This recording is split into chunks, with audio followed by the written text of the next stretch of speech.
BK के लिए समझने के लिए कोई मुश्किल पॉइंट है तो वो मुरली अलग से रखना चाहिए और दूसरी मुरली अलग से रखना चाहिए, ऐसा कोई बात नहीं करा तो वास्तव में ये क्लासिफिकेशन मतलब जो बातें बीके को अच्छी नहीं लगती है वो बातें बीके को क्यों सुनाई जाए, वो ओनली फॉर बीके बीके। और जो बातें दुनियावी लोगों को गुरुओं की गिलानी अच्छी नहीं लगती है वो बातें जनरल पब्लिक में क्यों रखी जाए। और जो बातें बीके वालों को भी पसंद आए और उसमें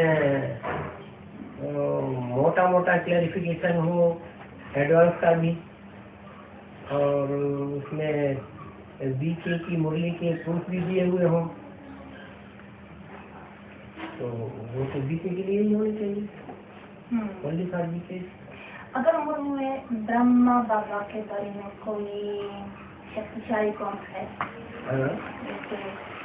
कभी कभी दिया कि ब्रह्मा बाबा का पार्ट गद्दा के रूप में वो नहीं पचेगा तो कहाँ तक वो ओनली फॉर पीपी के ग्लानी की कौन से है, लेकिन ग्लानी है नहीं, वो है सच्चाई, लेकिन वो समझेंगे नहीं। ये सच्चाई है वो उन्हें जल्दी हजम नहीं होगी जब तक कोर्स नहीं लेंगे पूरा। अब जब तक कोर्स न लें, भट्टी न करें, एडवांस कोर्स लेने के बाद फिर वो समझेंगे, कोई समझेंगे कोई नहीं समझेंगे। टीवी के जो एडवांस कोर्स ले चुके हैं, रेगुलर स्टूडेंट्स हैं, वो गुरुओं की ग्लानी को पचा सकते हैं। कच्चे टीवी के हैं तो वो भी नहीं पचा पाएंगे। कच्चे टीवी के हैं उनको ब्रह्मा और गदाता भी किया जाएगा तो वो नहीं, वो बुद्धि जल्दी नहीं बैठेगा। ज्यादा गहरे जो पॉइंट्स हैं वो भी बीके नहीं पचा पाएंगे, नहीं पचा पाएंगे जब तक वो कोर्स नहीं लेते हैं। ज्यादा गहरे पॉइंट्स हैं वो सब टीवी के लिए है। ग्लानी के पॉइंट्स हैं तो भी पीवी के लिए है। लौकिक गुरुओं के लिए ग्लानी है तो भी पीवी के लिए है। पीवी के तो सब हजम करेंगे, इसलिए दो बातें छाटनी है सिर्फ। बीके को कौन सी मुरली नहीं दिखानी है, जनरल पब्लिक को कौन सी मुरली नहीं दिखानी है, उसके लिए दो ही बात है। जनरल पब्लिक के लिए दुनियावी गुरुओं की ग्लानी नहीं होनी चाहिए और बीके के लिए बीके वालों की ग्लानी नहीं होनी चाहिए। गुरुओं के प्रति जहाँ ग्लानी है वो जनरल पब्लिक को नहीं सुनाना है और बीके के लिए जहाँ ग्लानी है वो बीके को नहीं सुनाना है। बीके के प्रूफ देकर के जो बात बताई जाती है वो तो बीके के लिए समझने की होगी है ना। जैसे वंडरवुड ट्रस्ट की बात है तो वंडरवुड ट्रस्ट की बात बीके को प्रूफ देकर के बताई जा रही है तो उनकी समझ में आएगी ना, तो क्यों नहीं जाए बताना बीके वालों को। और नीचे पक्ष की बात है और इसमें एक आत्मा है जो यहाँ आने के बारे में सोच रही है, लेकिन अभी तक उनको ज्ञान सुनाया बेसिक में और मुरलियों का अनुवाद किया, लेकिन आने से पहले उसने कोई निश्चय पत्र नहीं लिखा। बेसिक वाला क्या निश्चय पत्र लिखेगा? नहीं, वो तो बिल्कुल बेसिक ज्ञान ही लिया है, वो निश्चय पत्र क्यों लिखेगा? बाबा ने कहा कि त्रिमूर्ति समझाने के बाद निश्चय पत्र लिखवाना। तो उनकी किस चीज का निश्चय पत्र लिखवाएंगे, इस बात का निश्चय पत्र लिखवाएंगे उनको कि वो पहचानते हैं कि बात को ज्ञान के आधार पर बेसिक नॉलेज दिया, एडवांस नॉलेज दिया नहीं। बेसिक नॉलेज सुनाया, बेसिक ज्ञान सुनाया, एडवांस नहीं सुनाया। एडवांस भी त्रिमूर्ति त्रिमूर्ति का सुनाया। त्रिमूर्ति का सुनाने के बाद अगर वो परनिष्ठ होता है तो बाप का बच्चे वो स्वीकार करता है तो निश्चय पत्र लिखाना है। आने से पहले लिखाना। निश्चय स्वीकार करता है तो हाँ? बाप के प्रति निश्चय बुद्धि है, बाप को स्वीकार करता है प्रैक्टिकल में तो लिखाना है। तो उस पत्र में क्या लिखाना चाहिए? सब कुछ लिखाना है, नाम, एड्रेस, हाँ, रूप, हाँ,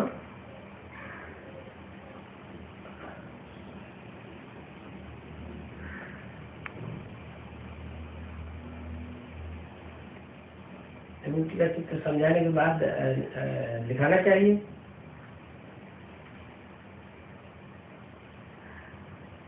गीता का भगवान कौन है, मुकर्रर रथ कौन है, हेवनली गॉड फादर का प्रैक्टिकल पार्ट क्या है, कहाँ से है, कैसे है, तो लिखाया जा सकता है ना।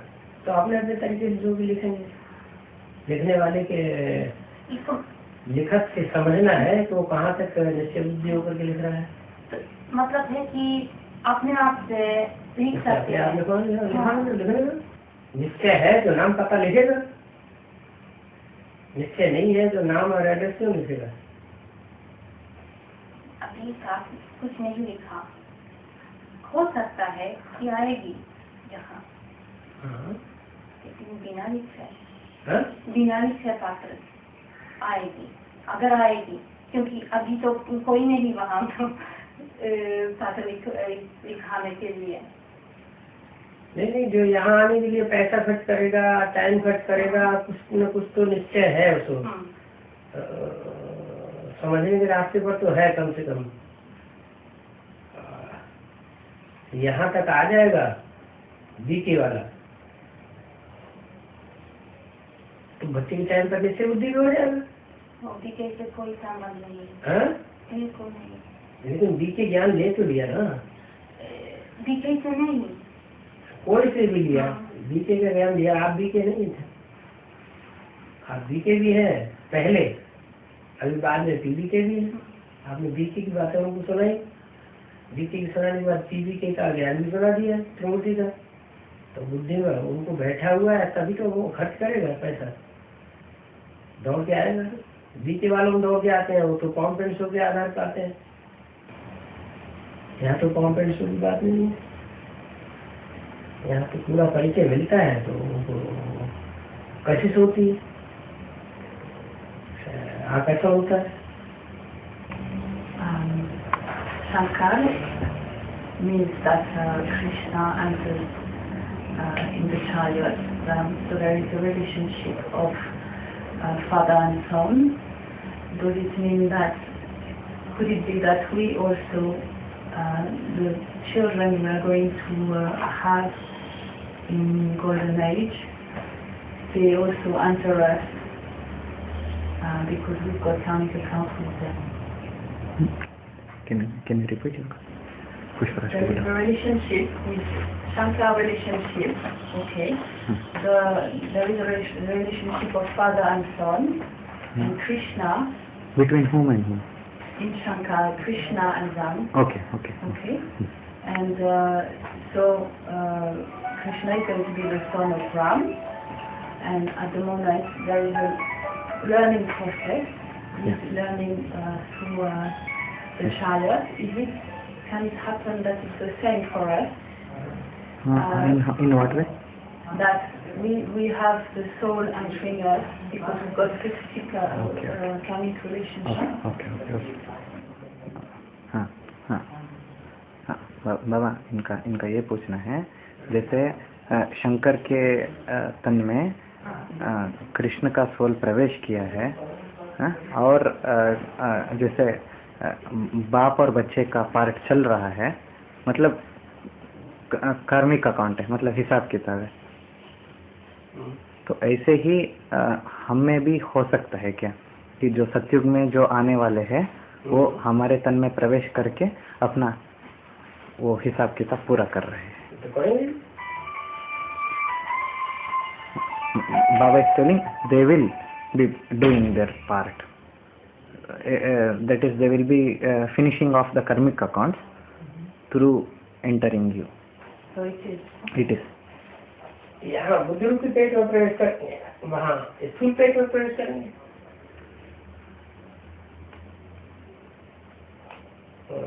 Means here they will enter in buddhi rupi pet and there in the physical stomach.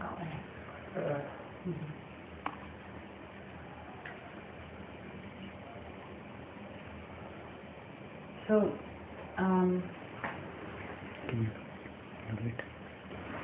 the male are considered as the Yodandushasan here in the advanced party, but because we are all from Rudramala, is it the ones who are male in the body only, or is it all of us because we are playing a male part? Because as I observe, the female in the advanced party, we are very strong-minded as well, and we are playing a role that is very strong, and it seems to be that it's a male role. मतलब ये पूरी right है कि जो मूल में बताया गया है दुर्योधन दुशासन, ये सिर्फ पुरुष संधारियों के लिए बताया गया है, या जो रुद्रमाला में जो पुरुष गुण, पुरुष क्वालिटी का आत्मा है, उनके लिए भी लागू होता है, क्योंकि उनकी विचार में सोच रही कि माताएं, स्त्रियां जो रुद्रमाला में है, जो पीवीके में है, वो भी मन से बहुत शक्तिशाली है। मन से शक्तिशाली है, लेकिन तन से शक्तिशाली नहीं है। लेकिन मन और तन दोनों से शक्तिशाली हो तो दुर्योधन दुशासन है। So, Baba said, I don't need to translate. No, it needs to be the body sharira. So it has to be both, and the body and the mind. In this case, it is Duryodhana Dushasana.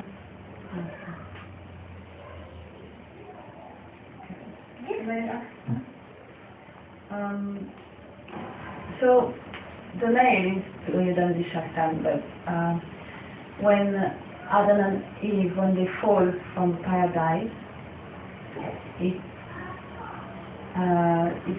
the woman who has first fallen into sin, who has given the apple. I think in India it's another fruit to Adam. So why is this? अभी पूछ रही है कि पुरुष संधारी दुर्योधन दुशासन है, लेकिन स्वर्ग से जब आदम ईव गिर जाते हैं, तो पहले ईव अपने चरावी से गिर जाती है, और ये दिखाया गया है जब ईव आदम को सेब देती है क्रिश्चियन धर्म में। यहाँ बोल रही है कि अब कोई रूप होगा, और पूछ रही ऐसा क्यों? ये उस समय की बात है जबकि रावण राज्य एकदम सात्विक स्टेज में होता है, और अभी जो बात बाबा ने बोली है वो कलयुग की दुनिया के लिए बोली है, जबकि रावण राज्य प्रखर रूप में तामसी स्टेज में। तब कहा है कि जितने पुरुष हैं वो सब दुर्योधन दुशासन है। द्वापर के आदि में माया रावण भी सात्विक स्टेज में होता है या तामसी स्टेज में होता है? So Baba is saying that at the beginning of the comparage, Ravan and Maya are made pure, sattvic, pure form. And what is that Duryodhana Dushasana is applied to the end of Kali Yuga, when the stage is gloomy, dark, impure. I still don't understand why. Okay. So, why is the woman? So it doesn't matter. उनकी समझ में ये नहीं आ रहा है कि क्यों स्त्री स्त्री कामधारी ऐसा पहले गिर जाती है, क्योंकि ऊपर से इब्राहिम जो इस्लाम धर्म का बीज है वो ऊपर से आता है, और वो रावण राज्य का बीज है, रावण राज्य का बाप है। जो रावण का बाप आता है ऊपर से, और सबसे पहले प्रभावित किसको करेगा? एक धरती पर आएगा तो है तो धरती का पुत्र हुआ, किसको पहले प्रभावित करेगा? माँ को भी पहले प्रभावित करते हैं बच्चे, तो माँ प्रभावित हो जाती। The first when the soul, the thing happens when the soul of Abraham comes to the world, and Baba says, so who is first influenced by the children? The mother. That's why.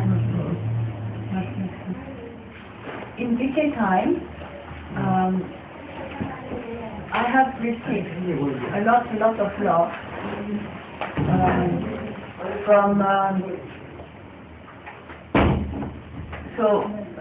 who was for me Shiv in the body of Dada Lekhraj. So now in advanced knowledge, I'm not sure what happened then, but there was this power and love, and could it be the work of Krishna, or is it Shiv calling the children? So I'm not sure. So you mean that you still experience it? No.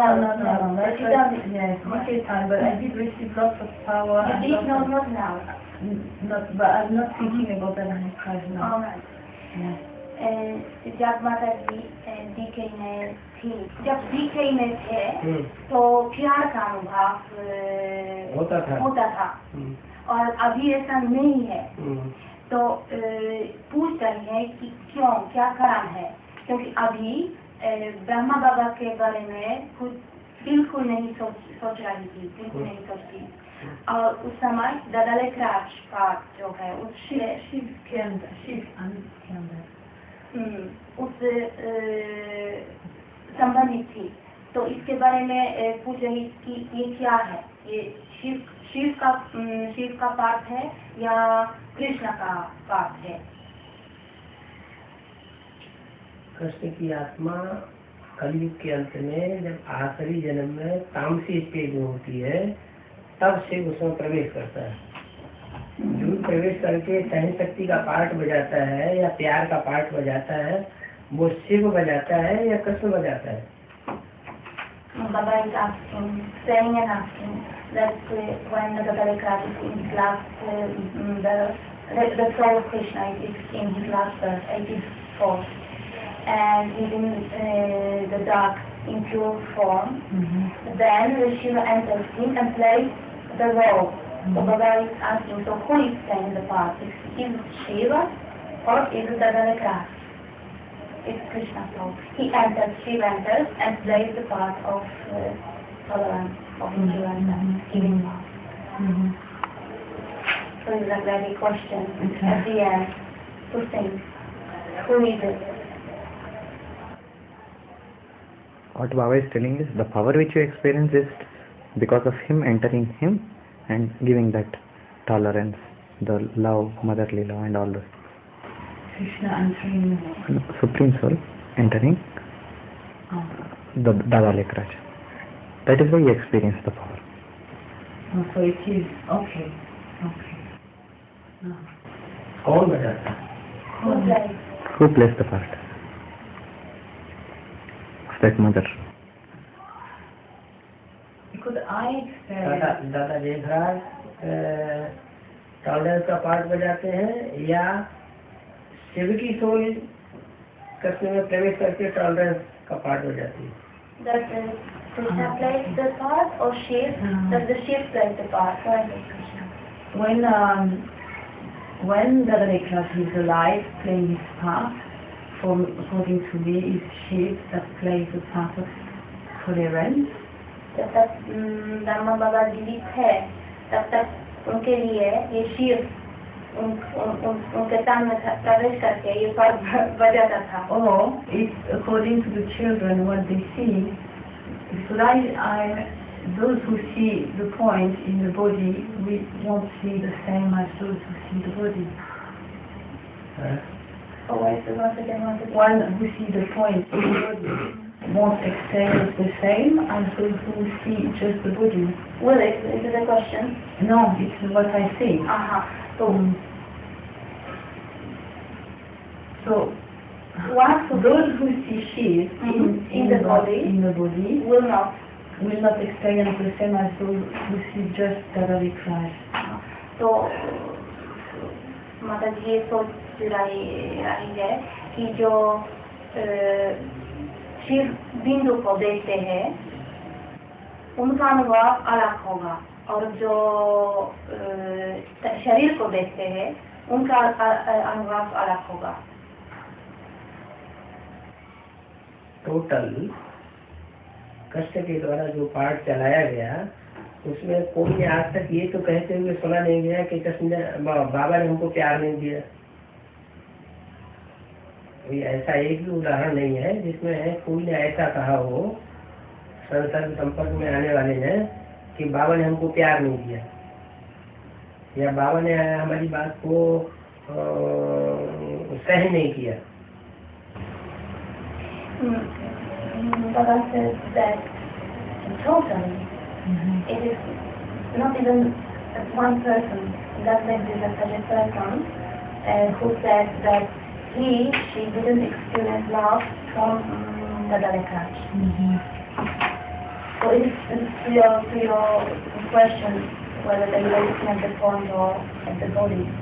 So it doesn't matter because even one person didn't say that he didn't experience the love from Brahma Baba. Okay, so in both cases it's the same. What you're saying. Look at that. तो इसका मतलब ये होगा कि दोनों में एक ही होगा, मतलब अनुभव एक ही होगा, चाहे वो सिर्फ ज्योति बिंदु देखते हैं या शरीर को देखते हैं। हर एक ने तो अनुभव किया उसे प्यार कर। Everyone experience love. So when it's left the body, then the other ones who see the image and have love with the image of the Dalai Crash, and those who see the point in the Dalai Crash. And if there can be communication with Shiv, even if we don't know really in which body Shiv is playing a part. Do you see what I mean? And no. So, what is the question? Brahma Baba has left the body, so what I experience is different. So, for those, I experience the shift, the point in the body, so it is possible that there is communication with shift, even if we don't know in which body is playing the part. Now I understand. माता जी ने कहा पूछा कि ये हो सकता है कि अनुभव प्यार का अनुभव वही होगा, एक ही होगा, चाहे कोई जानता है या ना जानता है कि किस स्थान में शिव अपना पाठ बजाता है, क्योंकि वो शरीर में बिंदु को देखती है और जब ब्रह्मा छोड़ दिया, शरीर छोड़ दिया, जब से ब्रह्मा बाबा ने अपना शरीर छोड़ दिया। अब से तो माता जी पूछ रहे हैं कि उनको तो मालूम है कि किस शरीर के द्वारा शिव पाठ बजाता है, लेकिन अगर कोई नहीं जानता तो हो सकता है कि न जानने के बावजूद या अनुभव होगा, शिव से संवाद, कम्युनिकेशन को क्या बोलते हैं, संपर्क करेगा, ये हो सकता है। मतलब बाबा कहने वाली ये है माता जी का कि हमने तो ब्रह्मा बाबा को साकार में नहीं देखा, हम तो बिंदी को ही पकड़ रहे थे उस समय भी। तो ये हो सकता है क्या ब्रह्मा बाबा के थ्रू उनका पार्ट खत्म तो हो गया था, लेकिन मुझे वो शक्ति मिल रहा था, जो ये वो जो शक्ति ये अनुभव कर रहे थे बिना ज्ञान सुने। हाँ हाँ जी, ये हो सकता है। ये तो परिचय नहीं था ना उनको, एडवांस का परिचय तो नहीं था, जो बेसिक में जितना ज्ञान था बिना ज्ञान सुने। हाँ, बिना बीके का कोई भी ज्ञान सुने। बीके में थे ना माता जी बीके में थे। हाँ, बीके में थे ना। हाँ जी हाँ जी, बीके में थे मैंने कि बीके का ज्ञान सुना। हाँ बीके का ज्ञान सुना उन्होंने, ब्रह्मा बाबा से प्रभावित हो गए। ब्रह्मा बाबा का जो परिवार के अंदर ब्रह्मा बाबा का जो महिमा सुनी जाती थी उससे प्रभावित हुए ना। हाँ, तो प्रभाव असर नहीं करेगा। अच्छा, प्रश्न है कि बिंदु से कनेक्शन हो सकता है क्या? ब्रह्मा बाबा के थ्रू नहीं, ब्रह्मा के थ्रू नहीं, ब्रह्मा बाबा ने तो शरीर छोड़ दिया। हाँ। उसके बाद उन्होंने अनुभव किया कि बिंदी से प्यार मिल रहा है या कनेक्शन है, संपर्क है। प्यार तो शरीर के द्वारा मिलता है, बिंदी थोड़ी प्यार देती है। तो वो भी पूछ रही है कि हो सकता है कि उनका ये अनुभव हुआ। नहीं, हर आत्मा जब ज्ञान में आती है तो पहले सात्विक स्टेज में होती है, इसलिए सात्विक स्टेज में अच्छा ही अनुभव करती है, प्यार का अनुभव करती है, सच्चा विश्वास का अनुभव करती है। वही आत्मा जब तामसी स्टेज धारण करती है तो अनिश्चय, अविश्वास और प्यार का अनुभव नहीं कर पाती है। As Baba is saying that in the beginning, when the soul is in pure, in sattvic stage, he has good experience and good feeling. That's why. And then later on, when the stage is degrading, then he can't experience love, and can't have that good feeling. And Baba added one thing. He was telling that the experience which you felt there was because of the influence of Brahma Baba upon the Brahmin community. You were in the BK, you were going to the classes, you were listening to the stories of the motherly love being passed to the whole Brahmin family, and that in Madhubana and all these places. So that had a lot of influence for you. Okay, the Christian Adar betrayed the mother, Brahma Baba, and caused him to have a heart failure. So I was wondering if he's paying a karmic debt when he's paying a karmic debt when he's on the cross, and does Krishna, as in another role, play a role on his crucifixion. That's the Krishna plays role. So it means when we've got a karmic account, is it direct or is it just standing with someone else?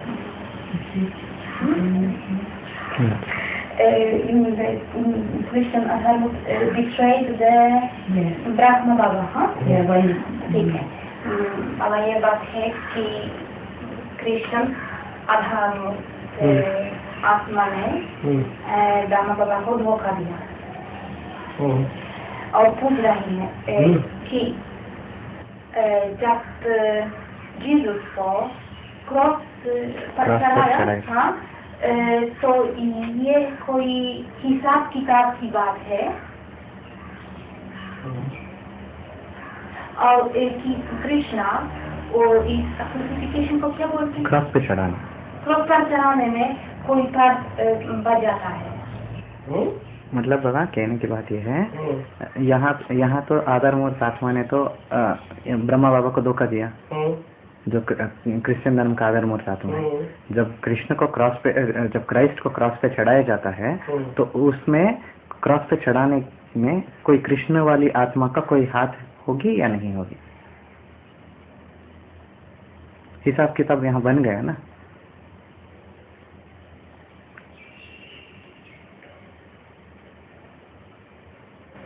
वहाँ तो cross पे जिसको चढ़ाया गया वो आधार मूर्त है,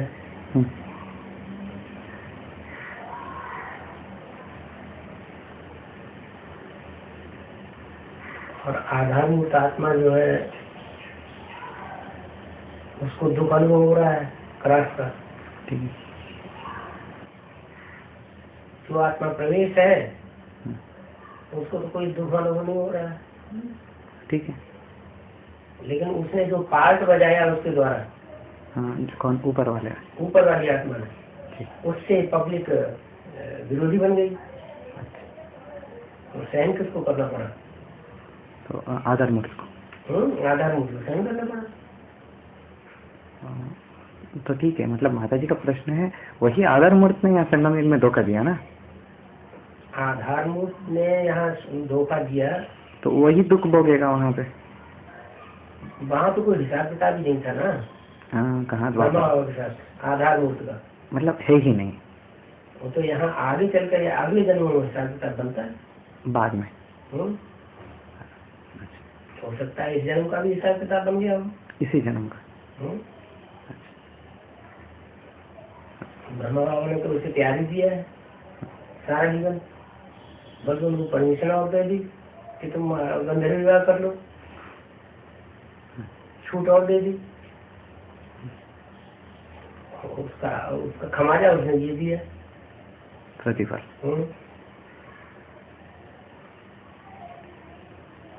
हिसाब किताब यहाँ बनाया, इतने जन्म पहले के हिसाब किताब की बात कहाँ से आ जाती है?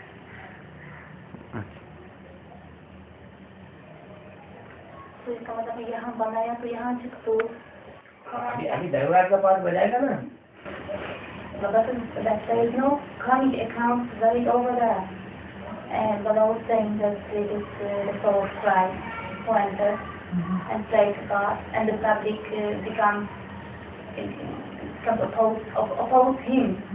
But the one who he has to endure is yes. But it is not a question of any account, karmic account over there.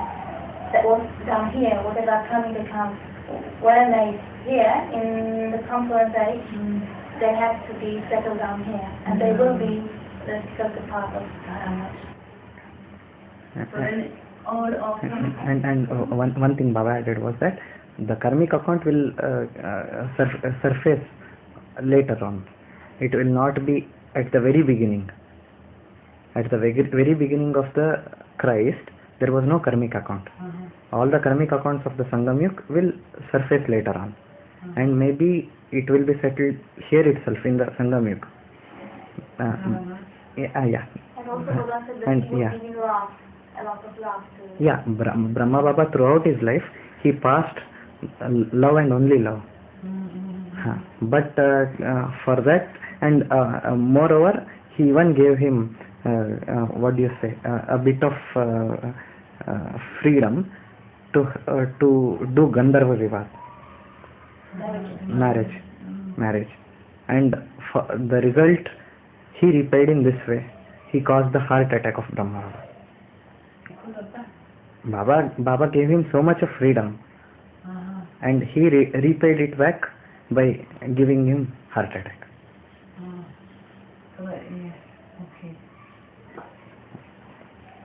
Everything will have to be settled that through Dharmaraj, and later only the soul can go. And then he prayed the Shuti here because he's on the cross. Yes. And the opposition which the public experienced was because of the role which was played by the soul which was entering from above. It was not Adhar Murt. The role of Adhar Murt did not cause any opposition to the public. The opposition was just because of the soul which entered from Parandam and which played such a part which caused opposition to the public, for which he had to be crucified on the cross. But he is the one who suffers. Yeah, the one who suffers. Christ doesn't suffer. Christ won't suffer. The one who enters won't suffer. The one who is the owner of the body, he will suffer. But Christ is responsible for him. Yes. Suffering. For downfall. For his Okay. About Dharamraj actually, is it, I have the impression to hear, is it that the force that is going to take us from attachment, to pull us away of attachment at the end? Yeah, Dharmaraj, ऐसी शक्ति है जो हमें मोक्ष से निकालेगी अंत में। मोक्ष से निकालो, अटैचमेंट। सजाएं खाएंगे तभी पश्चाताप करेंगे। सहज सहज बाबा के कहने से, ब्रह्मा बाबा के प्यार से नहीं माना, बाबा के क्लैरिफिकेशन से भी नहीं माना, समाज में ज्ञान फैल जाएगा तो भी नहीं मानेंगे। जब दंडे पड़ेंगे, अच्छी तरह धुलाई पिटाई होगी तो समझ जाएंगे कि हाँ कोई दूसरी शक्ति भी है। धर्मराज माने क्या है? Supreme court. What does Maharaj mean? It is Supreme Court.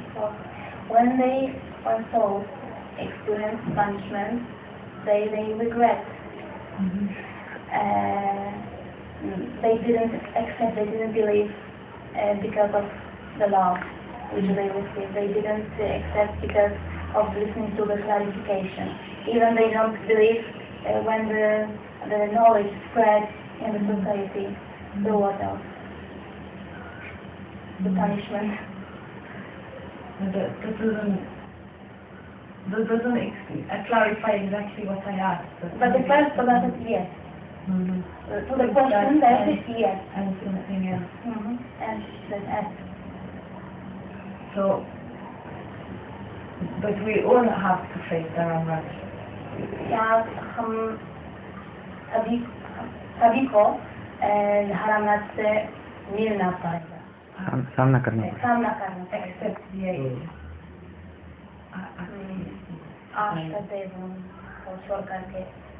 अष्टदेवों को छोड़ करके सबको धर्मराज को सामना पड़ेगा क्या? But it means we haven't understood fully the knowledge. We haven't. There is a. क्या ये मतलब है कि हम सबने संपूर्ण ज्ञान नहीं उठाया? क्या हम ठीक से नहीं समझाया? जिसने भी जितना भी ज्ञान उठाया, उस उठाए हुए ज्ञान को सही अर्थों में फॉलो कितना किया और उसको ठुकराया कितना?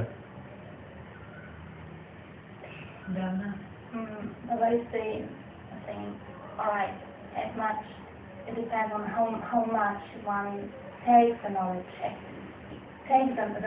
but how much he imbibes the knowledge, and how in what extent he टुकराना reject. And in what extent that the one rejects the knowledge. जानबूझ करके ठुकराना तो साबित हो गया कि हाँ कानून को जानते हुए कानून का उल्लंघन किया। Even knowing the law, someone violated the law. Or done some purpose. But we all do it then in this case. इसका मतलब है कि हम सब वो भी करते हैं, हम उल्लंघन करते हैं, ठुकराते हैं। ज्ञान के मोटे मोटे पॉइंट तो सभी समझ गए। Roughly, multi-form, roughly, the long form of knowledge, so everybody understands. So, the path of detachment and the path of punishment, Dharamraj, is that two different paths. The path of is it because we don't understand knowledge fully that we get attached to something else than knowledge? Then we are punished, so it's all linked in one. Or is that this part of having the palace of mirror, having to face ourselves, and also at the end, the very end, the part of detachment? I'm just imagining. if the detachment is one part, and it seems like there is a second part, the part of facing, the stick to face the course, and is that two separate things. We have to face ourselves, and then there's an intimate moment where there is this detachment, or is it we have this attachment to worldly matter because we don't understand fully the knowledge?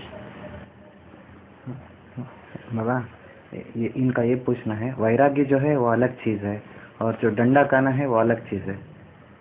तो हम ज्ञान को पूरी तरह से नहीं समझे हैं, जिस वजह से हम वैराग्य को अपना नहीं रहे हैं। और जब Baba is telling the knowledge is all about नष्ट महास्मृति लगता। वो नष्ट हो गया तो राग कहाँ से आ गया? तो वैराग्य होना चाहिए।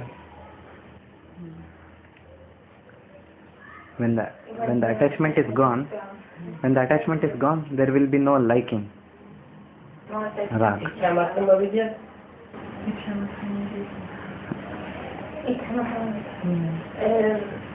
The ignorance of even a slight desire, absence of all desires.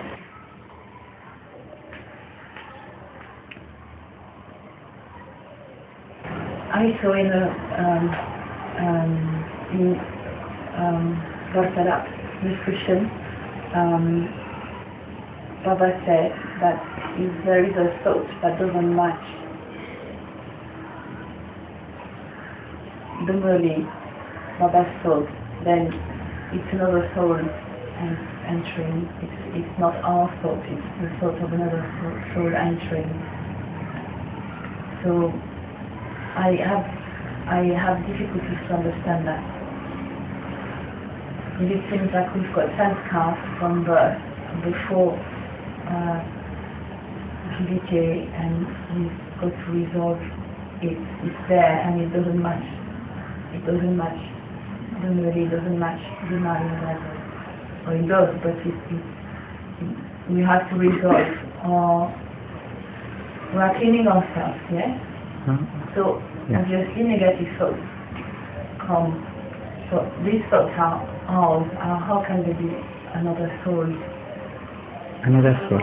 Yes, it was I saw, and I was very surprised in a discussion with David Bai, and I had the impression to hear when it's not our thought, it doesn't match with Baba's thought, then it's another soul.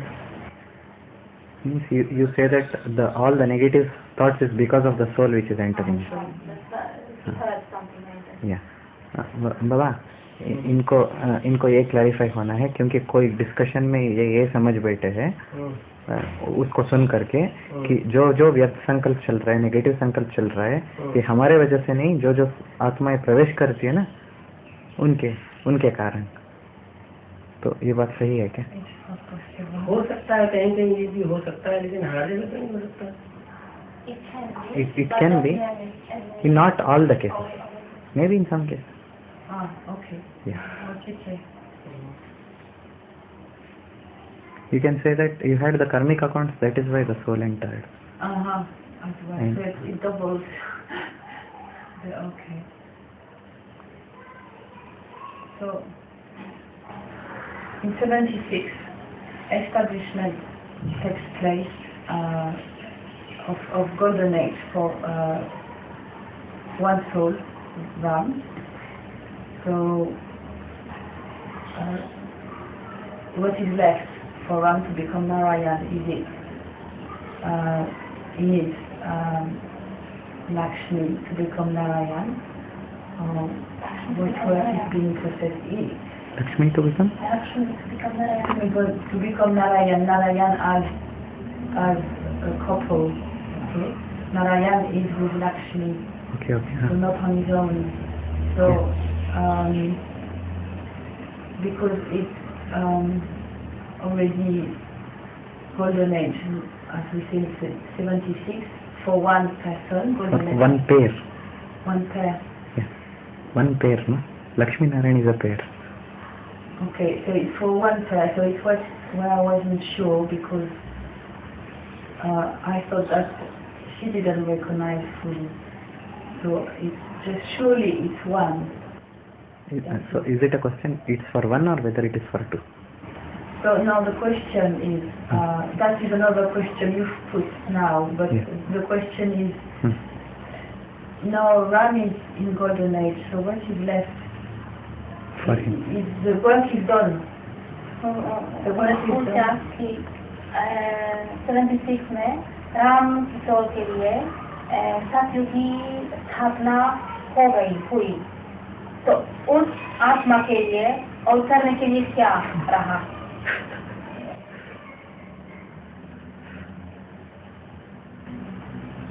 की स्थापना practically नहीं हो गई जब तक विष्णु नहीं आता है, बौद्धिक रूप में होगी।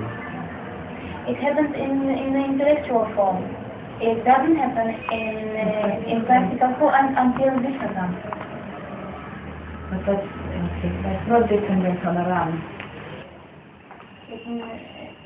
Coming from Vishnu, yes? Ram के लिए सारा काम हो गया और अभी राम की सोच क्या हो सारा काम गया? कैसे हो गया? हम्म। सारा काम कैसे हो गया? क्या कर्जन का हो गया? No. प्रैक्टिकल तो कुछ नहीं हुआ। Nothing happens practical. बुद्धि का काम है तीसरे नेत्र का, शंकर का। The intellect work of the intellect is the work of third eye, वाचा का काम है ब्रह्मा का, and the speaking of Dharma. और प्रैक्टिकल है विष्णु का। And Vishnu is practical.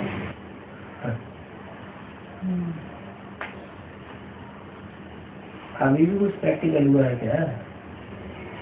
Has something happened now in practical?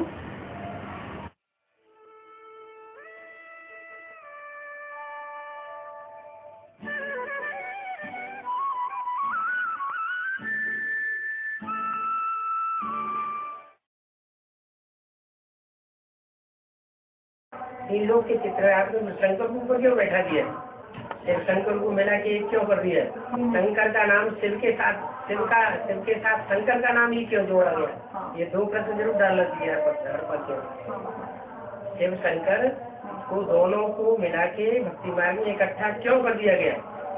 दूसरा प्रश्न, 33 करोड़ देवताओं के बीच में एक शंकर का ही नाम शिव के साथ क्यों जोड़ा गया? शंकर की मूर्तियां, नग्न शंकर की मूर्तियां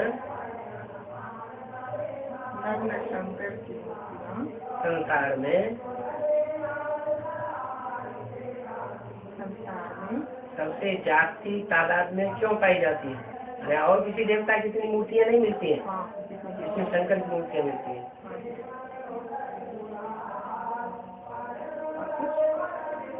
तीन लोगों के चित्र में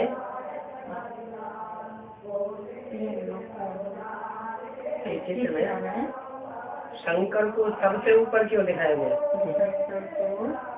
बीकेश के पुराने झाड़ के चित्र के ऊपर परमधाम में जाती हुई आत्माओं के साथ शिव और शंकर दोनों को क्यों दिखाया गया? शिव को भक्ति मार्ग में शिव को शंकर को तीसरा नेत्र क्यों दिखाते हैं? हाँ, उसे उस नेत्र को शिव नेत्र क्यों कहा जाता है? बीकेश में ज्ञान चंद्रमा ब्रह्मा किसका टाइटल, और वह अर्ध चंद्रमा शंकर के मस्तक पर क्यों दिखाया जाता है? शंकर को मिलाकर एक इसलिए कर दिया गया है कि शिव की याद में एकमात्र देवता महादेव शंकर ही शिव की याद में पहले लवलीन हो जाता है, इसलिए बाप समान हो जाता है और किसी देवता को शिव के साथ नहीं मिलाया जाता। शिव ब्रह्मा या शिव विष्णु कभी नहीं कहेंगे, सदैव कहेंगे शिव शंकर बोलेना। भक्त लोग शिव शंकर को एक ही मानते हैं, फिर शिव का नाम पहले और शंकर का नाम बाद में क्यों देते हैं? शंकर से कभी नहीं कहेंगे, क्यों? शंकर का नाम शिव के साथ इसीलिए जोड़ा जाता है कि पुरुषार्थ करके रुद्रमाला का पहला साकार मण का साकारी आकारी मण का बनता है। इसलिए जो होते स्वर्ग अर्थात पहला नंबर। नग्न शंकर की मूर्तियाँ संसार में सबसे जास्ती तादाद में क्यों पाई जाती है? मूर्ति अथवा चित्र प्रैक्टिकल चरित्र की यादगार है। और सेवने जो प्रैक्टिकल चरित्र संसार में सबसे जास्ती बजाया है वो शंकर के चित्र के द्वारा ही बजाया है। हाँ, शिव का पाठ शंकर के द्वारा ही संसार में प्रत्यक्ष होता है। ये प्रश्न क्या था? ये तो कौन सा नंबर का प्रश्न था? ये नंबर 3 का क्या था? नग्न शंकर की मूर्तियाँ संसार में सबसे जास्ती तादाद में क्यों पाई जाती है? क्योंकि सबसे जास्ती पाठ बजाया है शिव ने, सबसे जास्ती पाठ बजाया है, सबसे जास्ती सेवा की है, इसलिए सबसे जास्ती तादाद में शंकर की मूर्तियाँ मिलती है। इसलिए शंकर की मूर्तियाँ सबसे जास्ती तादाद में मिलती है। शंकर की आत्मा तो सिर्फ याद में रहती है। याद के लिए शरीर की कर्मेंद्रियों की जरूरत ही नहीं। सिर्फ की याद तो मन बुद्धि का काम है, जो शंकर की मन बुद्धि रूपी आत्मा ही करती है। बाकी कर्मेंद्रियों से सारा कार्य शिवबाप करते हैं। जो सबसे ऊंचा कार्य करता है, सबसे पावरफुल कार्य करता है, सबसे पावरफुल होता है, वो ऊंची गति पर बैठता है। इसलिए ब्रह्मादेव ब्रह्मापुरी, विष्णुदेव विष्णुपुरी में, और शंकर महादेव सबसे ऊंची पुरी में दिखाया जाता है। याद की स्टेज की ऊंचाई दिखाई गई है। याद की स्टेज में हाईएस्ट पोजीशन दिखाई गई। 500-700 करोड़ मनुष्यात्माओं के सत्य रूपी झाड़ में हीरो पाठधारी के रूप में जगत पिता शंकर का नाम सर्वोपरि। इसीलिए झाड़ में शंकर को सबसे ऊपर दिखाया गया, क्योंकि विनाश काल में शक्ति का विनाश होने पर मनुष्य आत्माओं की बारात में, परमधाम रूपी घर जाने वाली बारात में शिव शंकर झूलेलाल ही सबसे आगे होंगे। शिव शंकर झूलेलाल दूल्हा आगे होता है ना बारात में, झूलेलाल ही सबसे आगे होंगे। सबसे आगे होंगे। क्या लिखा? सबसे ऊपर हेडलाइन के रूप में लिखना है। हेडलाइन ऊपर क्या लिखा? अच्छा। भक्ति मार्ग के चित्र देवताओं के चरित्र की यादगार। प्रैक्टिकल चरित्र, देवताओं के प्रैक्टिकल चरित्र की यादगार।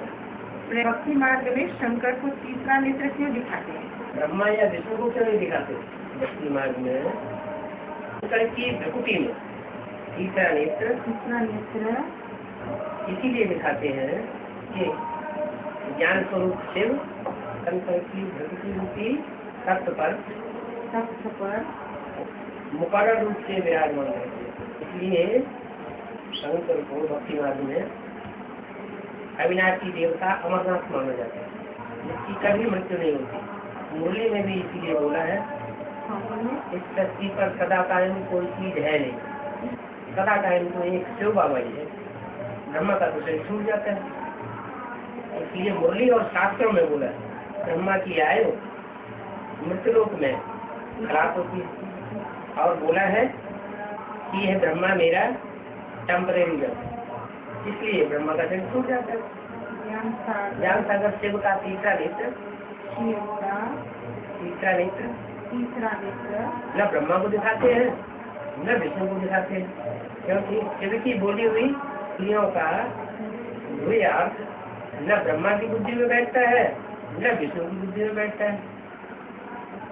यह तीसरा नेत्र 500 करोड़ मनुष्य आत्माओं के बीच पहले रुद्र कहे जाने वाले शंकर के द्वारा ही आदि मध्य और अंत में प्रत्यक्ष होता है। अर्थात रुद्र ज्ञान यज्ञ का आरंभ भी प्रजापिता कहो अथवा जगत पिता कहो के द्वारा होता है। ज्ञान का विस्तार अर्थात व्याख्या भी मध्य में शंकर द्वारा होती है, और अंत में ज्ञान का सार स्वरूप ज्योतिबिंदु रूप भी सबसे पहले शंकर ही बनता है, जो निराकार शिवलिंग के रूप में आज भी पूजा जाता है। उस शिवलिंग के बीच में ये वो ज्योति बिंदु लीला के रूप में सोमनाथ मंदिर में दिखाया गया। उत्तर के मस्तक पर अधूरा ज्ञान चंद्रमा ब्रह्मा इसलिए दिखाया जाता है कि ज्ञान चंद्रमा ब्रह्मा अर्थात कृष्ण की सोल दादा लेखराज शंकर में प्रवेश करके फिर 16 कला संपूर्ण नारायण बनने की पढ़ाई पड़ती है। बुद्धि रूपी पेट में पूरी करती है और पढ़ाई पूरी होने पर साकार कृष्ण के रूप में जगतम पितरम कहे जाने वाले शंकर पार्वती के द्वारा सृष्टि के पहले पति के रूप में जन्म लेती है। तो भक्ति मार्ग में शंकर के सिर पर 8 मणकों की माला क्यों दिखाई जाती है? मालाओं में जो सर्वोपरि माला है वो अष्ट देवों पर जिनकी यादगार 8 मणकों की माला के रथ में पाठ बजाने वाले सिर के शरीर रूपी वृद्धि है में सबसे ऊपर दिखाई जाती है।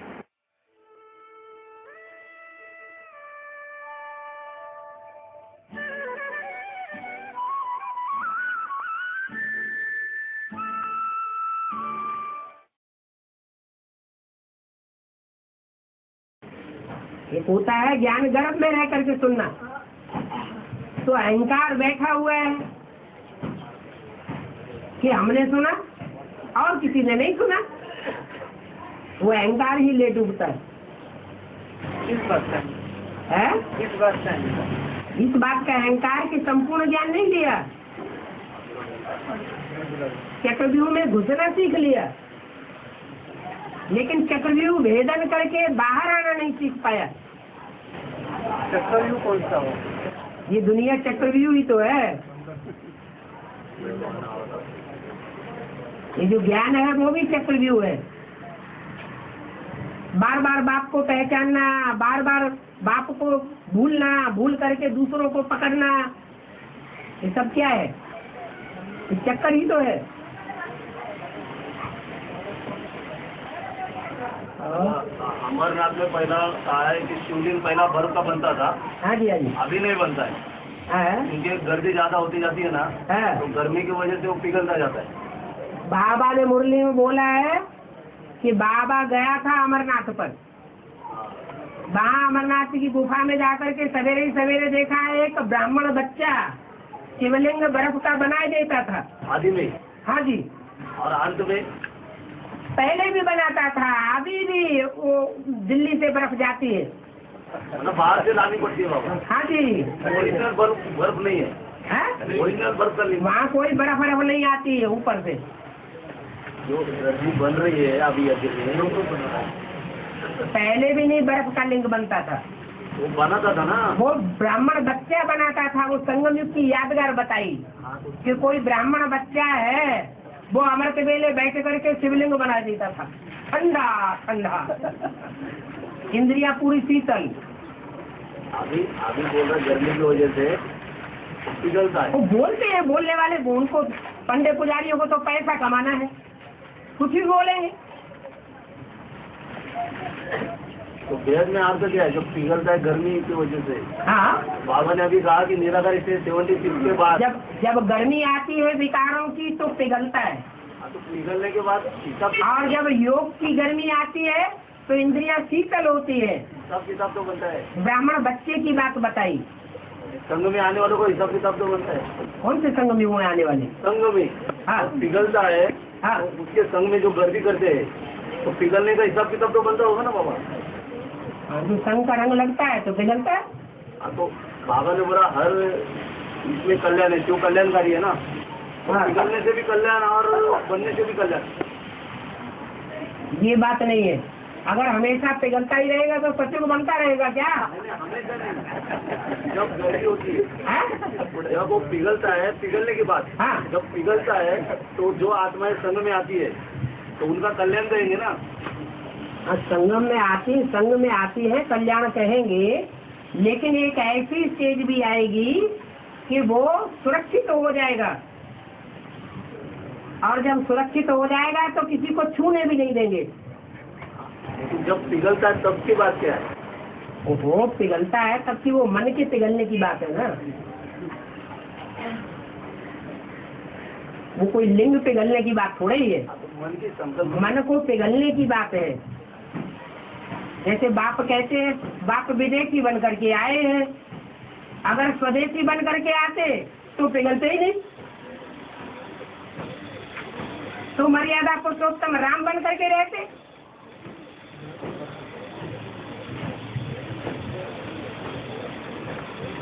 पिघलना और बनना आत्मा का हिसाब किताब के हिसाब से होता है। अरे जहाँ की तुम बात कर रहे हो वहाँ की तो बात ही नहीं है। संगम की बात है। हाँ जी हैं?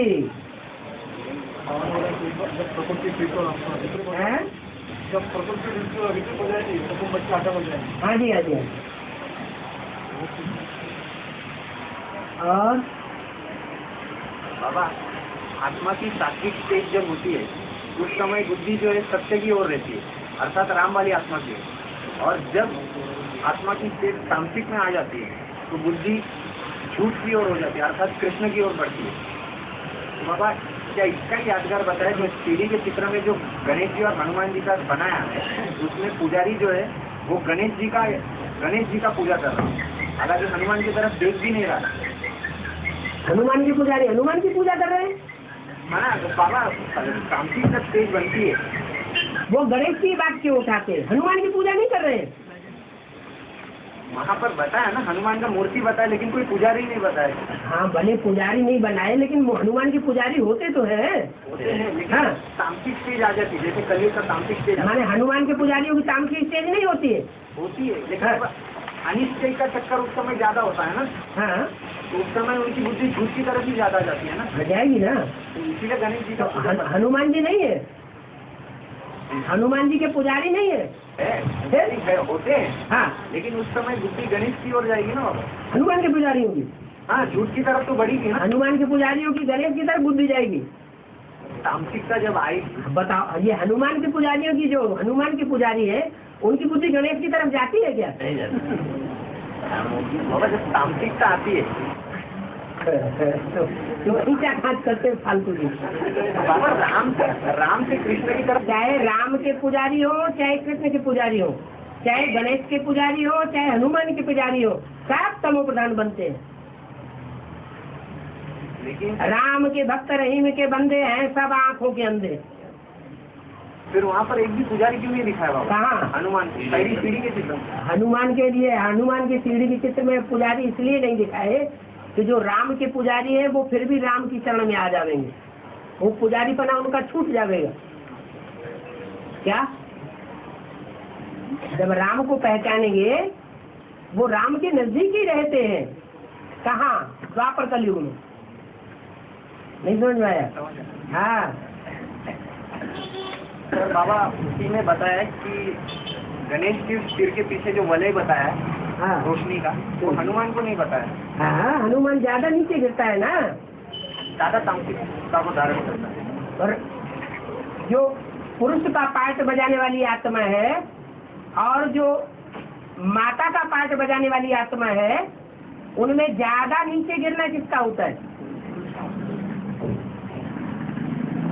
राम वाली आत्मा सीढ़ी के नीचे जहाँ बैगर दिखाया गया है और साथ में ब्रह्मा बाबा खड़े हुए, तो कौन ज्यादा नीचे गिरा? राम वाली आत्मा ज्यादा नीचे गिरती है और कृष्ण वाली आत्मा किसके से न ज्यादा गिरते हैं और न ज्यादा उठते हैं। उसका 16 तला संपूर्ण बनेगा। राम वाली आत्मा कलाम से भी ऊपर चली जाएगी।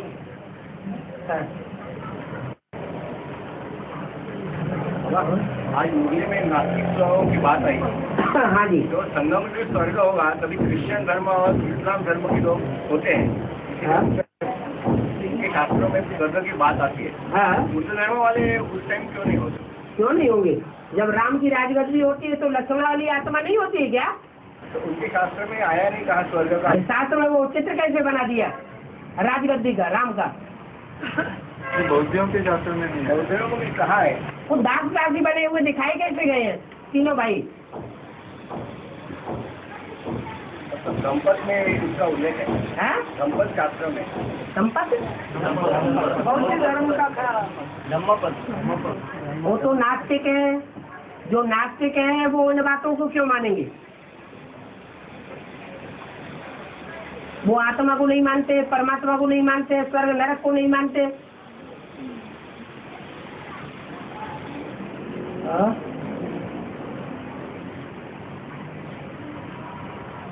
बाबा मुरली में आया था, हाँ, छोटी बुद्धि में धारणा नहीं होती, जिनकी बुद्धि छोटी होती है उनकी धारणा नहीं होती।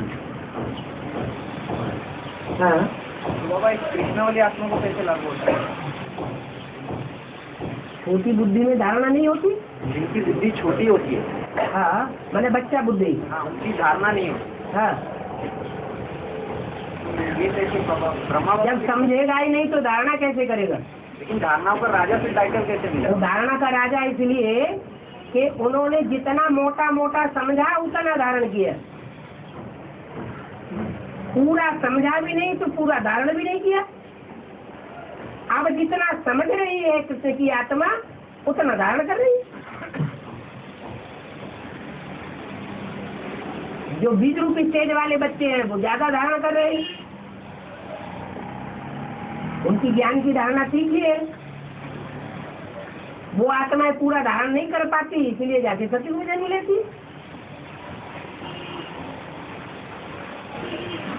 बाबा बीज का प्रभाव जो है वो आधार पे पड़ता है और आधार का तने पे और टाली पत्तों पे पड़ता है। बाबा यहाँ पर ब्रह्मा बाबा जो है वो नीचे अनिश्चय के चक्कर में जाते हैं, तो उनका प्रभाव हम बीज रूपी आत्मा बच्चों में क्यों है? इसलिए कि बीज कमजोर हो गया है, ज्यादा पतित हो गया है। जब याद करते करते संपन्न बीज रूपी स्टेज हो जाएगी तो जैसे शंकर बैल पर सवार हो जाएगा, ऐसे ही जो भी बच्चे हैं वो सब सवारी कर लेंगे 5 विकारों पर, देह अभिमान पर। और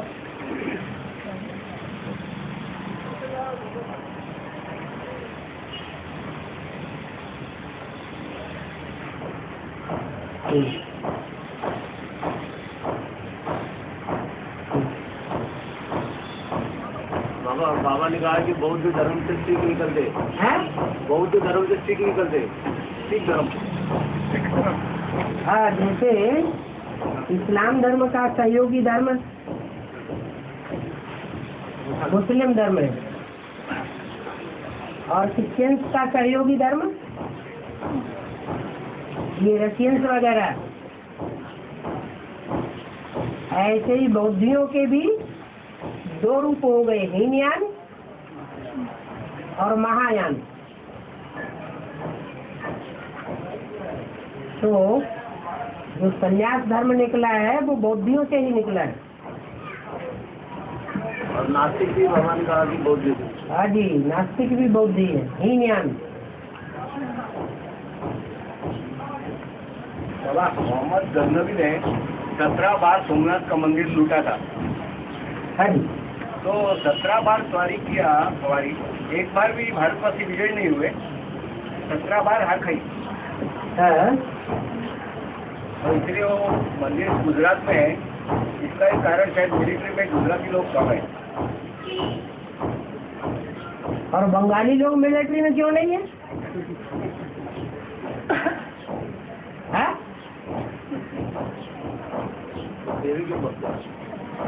गुजराती लोग भी नहीं है, चलो मान लिया, और बंगाली लोग क्यों नहीं है? बाबा कलकत्ता में जो अभी कम्युनिस्ट का राज्य चल रहा है 30 साल से। हाँ जी, हाँ जी। हाँ, तो वहाँ 30 साल से कम्युनिस्ट चलने का कारण क्या? वहाँ तो दुर्गा की पूजा होती है और काली की भी पूजा होती है। तो कम्युनिस्ट तो वहाँ चल रहा है, वहाँ के लोगों को क्यों कम्युनिस्ट पसंद है?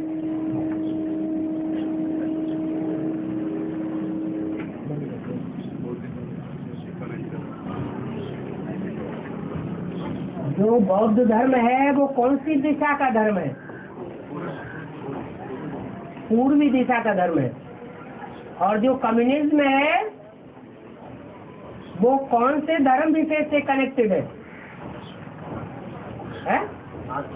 नास्तिकों से। दुर्गा का पूजा। हाँ, देवी के पुजारी है रावण संप्रदाय। क्या बोला मुरली में?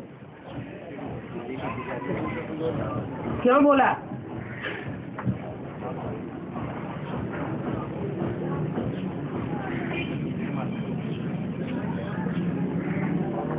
जो प्रवृत्ति को नहीं मानते या प्रवृत्ति को तहस नहस करते हैं वही रावण है, क्योंकि व्यभिचार फैलाना चाहते हैं। और नास्तिक धर्म में जितना व्यभिचार फैला है रशियंस में, उतना और व्यभिचार दुनिया के और किसी देश में नहीं है। यही पता नहीं चलता कौन हमारी अम्मा है और कौन हमारी बहन है।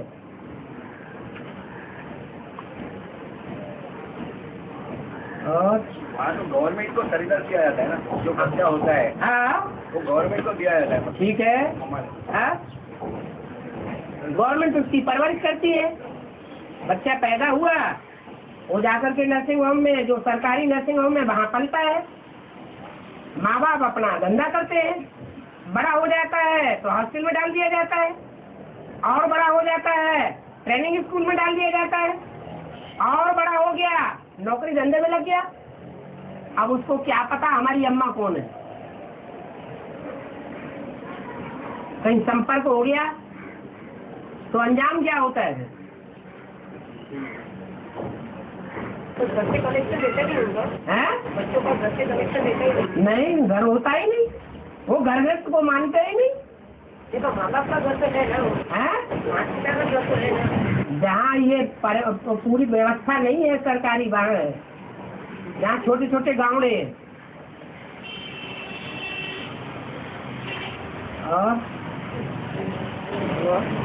ताज के ऊपर चंद्रमा बना हुआ है, आगरा के ताज के ऊपर चंद्रमा बना है, उसके ऊपर कलश रखा हुआ दिखा है। हाँ ऐसे मुसलमान लोग सितारा रखते हैं ना, उसके ऊपर कलश रखा हुआ है। हाँ,